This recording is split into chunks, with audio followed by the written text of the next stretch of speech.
Kung ikaw ay nakakaranas ng panghihina at nawawalan ng pag-asa dahil sa kakaunti ang iyong viewers at followers, para sa iyo itong video ito, kaibigan.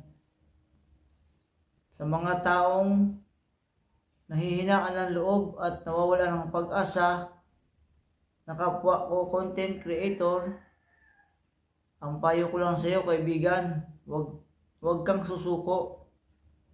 Dahil dyan din ako nagsimula. Nung una, ganyan ang aking narating.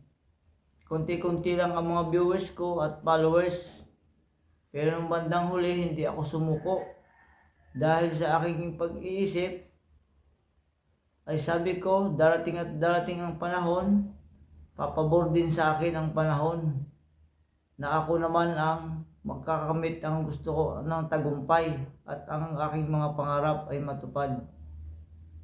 Kaya ito nga guys, ang mapapayo ko lang, lalo na sa mga bagong content creator, wag po kayong susuko. Laban lang, laban tayo dahil tayo ang may pangarap.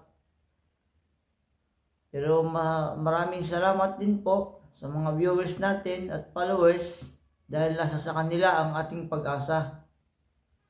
Kaya sa lahat ng mga kapwa ko content creator, lalo na sa mga baguhan, kapit lang tayo.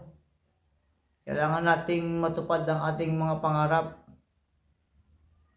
Kaya tayo magpasalamat din sa ating Panginoon sa araw-araw na kanyang pinagkakaloob sa atin ng lakas at mga grasyang pinagkakaloob.